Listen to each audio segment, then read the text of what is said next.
दिशा उद्याची या कार्यक्रमाला आपण दिलेल्या उदंड उदंड प्रतिसादाबद्दल लाख लाख धन्यवाद. सगळ्यांच्या मनपूर्वक धन्यवाद. तुम्ही दिलेल्या या इतक्या प्रेमानं आम्ही भारावून गेलेलो आहोत. त्याची उत्तराई कशी व्हावी खरंच माहिती नाही. जेव्हा या कार्यक्रमाचं नियोजन केलं होतं तेव्हा किती प्रतिसाद मिळेल याच्या संदर्भात आम्ही थोडेसे साशंक होतो. पण जसं जसं लोकांचे मेसेज यायला लागले, प्रत्यक्ष यूट्यूबवरून आम्ही येणार आहोत असं जवळपास 1000-1500 लोकांनी कळवलं आणि त्याच्यातले 1100 लोक हजर होते. 1100 यासाठी संख्या सांगतोय की त्या सभागृहाची संख्या आणि त्याच्या बाहेर ज्या ठिकाणी स्क्रीन लावलं होतं तिथे मांडलेल्या खुर्च्यांची सगळी संख्या मोजली तर 1100-1150 लोक प्रत्यक्ष त्या ठिकाणी हजर होते. भाऊंचं जेव्हा प्रत्यक्ष सगळ्यात शेवटी भाऊंचं भाषण सुरू झालं त्यावेळेस लाईव्ह पाहणाऱ्यांची संख्या 7000च्या पुढे गेलेली होती. अगदी आम्ही जो सुरुवातीचा मेघदूतवरचा मेघ हृदय हा सुंदर कार्यक्रम साजरा केला. खरं तर अपेक्षा अशी होती की भाऊंना प्रतिसाद मिळू शकेल. स्वाभाविक की भाऊ सेलिब्रिटी आहेत, त्या तुलनेनं बाकीच्या गोष्टींना मिळणार नाही. पण त्या मेघदूतचा व्हिडिओ आमच्या सहकार्यांनी लाईव्ह केल्याच्या नंतर टाकला तर त्याचं पण आता व्ह्यूज 27000च्या पुढे गेलेले आहेत. इतकं उदंड प्रेम तुम्ही आम्हाला दिलं. तुम्ही सगळ्यांनी आम्ही केलेल्या आव्हानाला प्रतिसाद देत अक्षरशः म्हणजे तुमच्या प्रेमाचा, तुमच्या सद्भावनेचा, तुम्ही दिलेल्या देणग्यांचा सुद्धा पाऊस पडला. कार्यक्रमाचा सगळा खर्च तुम्ही दिलेल्या देणगीतून पूर्णपणे निर्विघ्नपणे पार पडलेला आहे. जे ज्येष्ठ नागरिक होते, ज्यांनी आमच्याकडे निवास व्यवस्थेच्या संदर्भामध्ये चौकशी केली, त्या सगळ्यांची व्यवस्था आम्ही करू शकलो म्हणून तुमचे आम्ही ऋणी आहोत. दिशा उद्याची हा कार्यक्रम म्हणत असतानाच नवीन बदल काय होतो आहे, समाज माध्यमामध्ये सगळं बदलत काय आहे, लोकांची मानसिकता काय, त्याचा हा जिवंत पुरावा आहे. कालचा कार्यक्रम हा जिवंत पुरावा आहे. अगदी केतकी चितळे, सचिन पाटील सारखे या पिढीचे प्रतिनिधी, जेमतेम 25-30 असलेले हे तरुण ज्या पद्धतीनं व्यवस्थेला भिडतायत, ज्या पद्धतीनं निर्भीडपणे आपले विचार मांडतात आणि दुसरीकडे भाऊ सारखे भीष्म पितामह या सगळ्यांच्या पाठीशी आहे. म्हणजे ह्या सगळ्यातून बघा, म्हणजे 75 वर्षाचे भाऊ आणि 25-30 असलेले केतकी चितळे आणि सचिन पाटील इतक्या सगळी मोठी रेंज प्रत्यक्ष मंचावरती उपस्थित होती. त्याला मिळणारा जो तुम्हा लोकांचा प्रतिसाद होता ना, तो मला फार म्हणजे मोलाचा वाटतो. आणि म्हणून आमच्या सगळ्यांच्या वतीनं जेव्हा प्रभाकर सूर्यवंशीला राहवलं नाही, त्यांना अक्षरशः सगळ्या लोकांना दंडवत घातलं. तीच आमच्या सगळ्यांची प्रतिक्रिया आहे तुमच्या सगळ्यांच्या बाबतीतली, की तुम्ही ज्या पद्धतीनं उत्स्फूर्तपणे आलात. अगदी कोणीच असं म्हणालं नाही की आमची काय सोय, सगळे असं म्हणत होते की आम्ही तिथे येऊन काय करायचं आहे. जसं गावामध्ये सार्वजनिक भंडारा होतो आणि प्रत्येकजण आपापल्या पद्धतीनं आपलं योगदान देत राहतो. अगदी किती मोठा असला तरी तो पंक्ती वाढणं असो, पत्रावळ्या उचलणं असो, खरकट साफ करणं असो, झाडून काढणं असो, पाणी वाटप करणं असो, कुठलंही काम करतो. त्या पद्धतीनं काल आलेले अगदी ज्येष्ठ नागरिक सुद्धा इतरांना मदत करत होते. कोणी कोणाला पाण्याचे ग्लास आणून देत होते. जे आतमध्ये बसलेले आहेत त्यांना काही लागलं तर मदत करत होते आणि कोणी असं कोणाला म्हणलेलं नव्हतं. आम्ही ज्यांना स्वयंसेवक म्हणून आमच्याशी संबंधित जे सगळे ह्या कार्यालयातले, माझ्या कार्यालयातले जे सगळे तरुण उभे होते त्यांच्या गळ्यामध्ये अॅनालायझर असं एक आम्ही हे लावलेलं होतं. पण त्यांची गरज पडू नये इतके बाकीचे लोक एकमेकांना मदत करत होते की ज्याच्या गळ्यामध्ये कुठंच नाही, फक्त छातीमध्ये, त्यांच्या काळजामध्ये तुम्ही आमचे सगळे बिल्ले लावून घेतलेले ते अर्थानं आम्ही असं म्हणूया. आणि दुसरी एक महत्वाची गोष्ट मला जाणवली की आजकाल साधे छोट्या छोट्या कार्यक्रमाला गर्दी जमवण्यासाठी क्लुप्त्या कराव्या लागतात. पण ह्या ठिकाणी एक भाऊ एक स्वतः सेलिब्रिटी जर सोडले तर म्हणजे तसं कुठलाच असा माणूस नव्हता की जेणेकरून त्याच्यासाठी एवढे मोठे लोक गोळा होते. जो कार्यक्रम गाण्याचा सादर झाला सुरुवातीला, ती रेकॉर्डेड गाणी नव्हती. हे सगळे ताज्या दमाचे नवीन कलाकार, नवीन सगळं बसवलेलं, त्यावर नवीन नृत्य बसवलेलं, गायन वादन, त्याच्यानंतर कुठल्याही इलेक्ट्रॉनिक्स वाद्यांचा वापर न करता सगळे नैसर्गिक वाद्य वापरलेले. ह्या सगळ्या गोष्टी बरं नुसतं प्रत्यक्ष आपण केलं आणि त्याला प्रतिसाद कमी मिळाला तर आपण समजू शकतो एक वेळ लोकांना कळेल नाही कळेल. पण तुम्ही ज्या उदंड प्रतिसाद दिला त्याच्यावर आम्ही यासाठी भारावून गेलो की आपण एखादी गोष्ट करतो आहोत आणि ती लोकांपर्यंत पोहोचते आहे, ही जास्त महत्वाचं आहे आणि तिकडून तसा प्रतिसाद येतो. वारंवार सोशल मीडियाच्या बाबतीत, समाज माध्यमाच्या बाबतीत एक आम्ही अतिशय साधा मुद्दा, ह्याच्यासाठी काय फार पांडित्याची गरज आहे, फार मोठ्या चिकित्सक अभ्यासकाची, समीक्षकांची गरज आहे असं काहीच नाही. आमचा सरळ साधा मुद्दा होता की लोकांच्या मनातली भावना ओळखून त्या पद्धतीनं त्याला शब्दरूप देणे, त्या पद्धतीनं व्यक्त होणे, स्वर देणे, अशी जी पत्रकाराची भूमिका असावी लागते, दुर्दैवाने प्रस्थापित माध्यम ती करत नाहीत.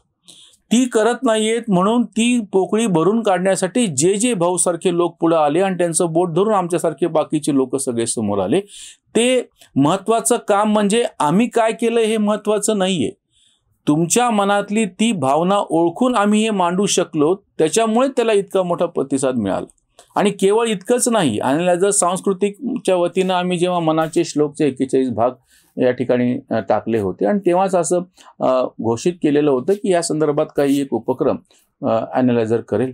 त्या पद्धतीनं यापूर्वी सुद्धा दिवाळीमध्ये जेव्हा आम्ही कार्यक्रम केला होता त्याही व्हिडिओला अतिशय चांगला तुम्ही प्रतिसाद दिला होता. आताही जेव्हा हा मेघदूतवरचा मेघहृदय हा कार्यक्रम जेव्हा प्रत्यक्ष तुमच्या समोर सादर झाला तेव्हा तर मिळालेला प्रतिसाद होताच होता. पण जो आम्ही आधी उल्लेख केला तसा 27,000 लोकांनी जेव्हा हा व्हिडिओ बघितला त्यांच्या खाली अतिशय सुंदर अशा प्रतिक्रिया तुम्ही वाचू शकता आलेल्या आहेत. म्हणजे ॲनालायझरचं हे दुसरं जे एक पाऊल आहे थोडंसं वेगळं असं सांस्कृतिक बाबतीतलं, ते पण आता तुमच्या पाठिंब्यावरती आम्हाला धाडस होतं आहे की आम्ही त्याच्यामध्ये अजून काही गोष्टी करू शकू. प्रस्थापित मीडियावरती टीका करून बोलून खूप झालं, आता त्याच्यामध्ये परत काही बोलण्यात काही मतलब नाही. सोशल मीडियाच्या माध्यमातून फार मोठ्या प्रमाणामध्ये तुमच्या सगळ्या मनातल्या भावनांना शब्दरूप देण्याचं, स्वर देण्याचं काम आम्ही करतो आहोत. तुम्ही सगळ्याच पद्धतीनं प्रतिसाद देता आहात. बाकीच्याही काही सूचना आम्हाला जरूर करा.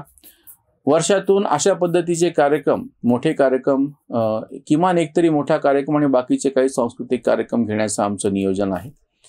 भाऊंसारखं जे जे पत्रकार राष्ट्रीय पातळीवरती मोठ्या प्रमाणात जनजागरणाचं काम या वेगळ्या माध्यमातून करत आहेत त्यांनाही आमंत्रित करण्याचा आमचा विचार आहे. हिंदी आणि इंग्रजीमध्ये सुद्धा अतिशय ताकदीनं अशा पद्धतीनं विचार करणारे खूप मोठे पत्रकार, विचारवंत, अभ्यासक समोर येत आहेत. धाडसानं जी बाजू आजपर्यंत समोर आलेली नव्हती ती मांडत आहेत. वेगळा विचार मांडत आहेत, प्रखरपणे मांडत आहेत, व्यवस्थित अभ्यासानं मांडत आहेत. उदाहरण म्हणून फक्त मी सांगतो की आजपर्यंत सावरकरच्या नावानं बोटं मोडणारेच खूप होते आणि सावरकरांचे जे भक्त होते त्यांच्यामध्ये चिकित्सक अभ्यास करणाऱ्यांची फार कमी होती.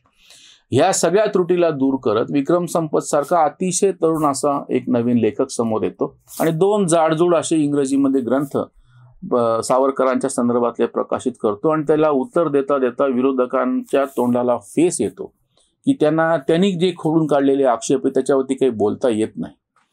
किंवा आता ज्या पद्धतीनं जे साई दीपक सारखे नवीन तरुण वकील आहेत मोठ्या आग्रहानं ती एक हिंदुत्ववादी हे म्हणायला सोयीस्कर आहे पण डाव्यांनी जी दाबली होती ती जी बाजू उचलून पुढून धरत आहेत, किंवा आनंद रंगनाथन सारखे असो, असे कितीतरी लोक आहेत की ह्या सगळ्या लोकांनी अतिशय प्रखरपणे आता मांडायला सुरुवात केलेली आहे. अभ्यासूनी प्रकटावे असं जे रामदासांनी म्हटलेलं होतं त्या पद्धतीनं हे लोक मांडतायत. मी यासाठी मी अमराठी असलेली उदाहरणं दिली कारण की त्यांना पण आम्हाला बोलवण्याचा आमचा मानस आहे. कारण की अशा पद्धतीनं एक विचार मंथन व्हायला पाहिजे. डाव्या चळवळीने एक गोष्ट मोठी निष्ठेनं केली, त्यांचे कितीही विरोधक असले तरी आम्ही मान्य करतो की त्यांना वाटलेला विचार, त्यांना जो विचार पोहोचवायचा आहे भले तो प्रोपोगंडा का असे ना, त्याच्यासाठी फार निष्ठेनं आणि फार चिवटपणे त्यांनी वर्षानुवर्ष काम केलं. त्याच्यामुळे आजही सत्तेवरती वर्चस्व पूर्णपणे संपलेलं असताना सुद्धा माध्यमांवरती म्हणजे प्रस्थापित माध्यमांवरती फार मोठ्या प्रमाणात डावे आपला पगडा टिकून आहे.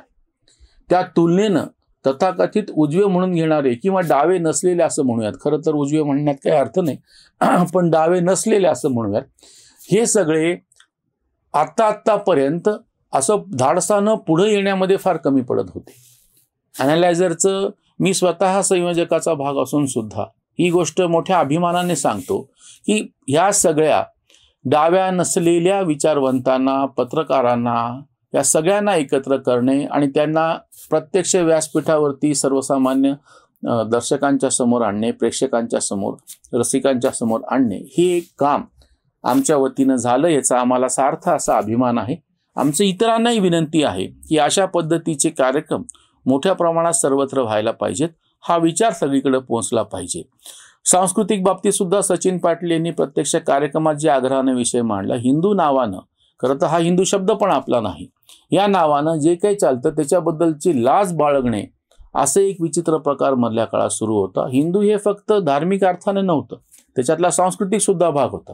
म्हणून त्याचं प्रतीक म्हणून आम्ही कालिदासावरचा कार्यक्रम साजरा केला. हे काहीतरी जुनं आहे आणि याचा आपला काही संबंध नाही किंवा ह्या गोष्टीची आम्हाला लाज वाटते, म्हणून आम्ही ह्या सगळ्या गोष्टी बाजूला ठेवलेल्या होत्या. पण आपल्याकडचे प्राचीन संगीत, आपल्याकडची प्राचीन कला, वास्तुशास्त्र, असंख्य गोष्टी अशा आहेत ज्याच्याबद्दल सार्थ असा अभिमान बाळगायला पाहिजे. पण दुर्दैवाने मधल्या कालखंडामध्ये या सगळ्याच्या संदर्भातली लाजच आपल्याला कशी वाटली पाहिजे असं वातावरण तयार केलं गेलेलं होतं. हे सगळं मळब आता दूर गेलेलं आहे. दिशा उद्याशी म्हणत असताना समाजकारणाची आणि राजकारणाची असं प्रत्यक्ष आम्ही लिहिलेलं होतं, पण त्याच्यामधला एक छुपा जो भाग होता सांस्कृतिक साहित्यिक असा सुद्धा, तो पण आता मेघहृदयच्या निमित्तानं समोर आलेला आहे. माझं आपल्या सगळ्यांना आव्हान आहे, विनंती आहे, आग्रह आहे, या सगळ्या अशा पद्धतीच्या उपक्रमाला जर तुम्ही प्रतिसाद द्यालच, पण इतरांनाही माझी विनंती आहे की आम्ही छत्रपती संभाजीनगरमध्ये हा कार्यक्रम घेतला. अशा पद्धतीचे आयोजन किमान जी मोठी गावं आहेत, महानगर आपण म्हणूयात, जळगाव आहे, अहमदनगर आहे की ज्याचं नाव आता अहिल्यादेवी नगर करण्यात आलेलं आहे, नागपूर आहे, अमरावती आहे, अकोला आहे, नांदेड आहे, लातूर आहे, सोलापूर आहे, कोल्हापूर आहे, सांगली, सातारा आहे. या सगळ्या परिसरामध्ये आता ही अशा पद्धतीचे वेगळे असे कार्यक्रम त्यांचं आयोजन झालं पाहिजे. यासाठी तुम्ही सहकार्य द्या, पुढे या. आम्ही तर सगळ्याच पद्धतीनं सहकार्य करायला तयार आहोत. सगळ्यांचे परत एकदा लाख लाख धन्यवाद, धन्यवाद आणि धन्यवाद.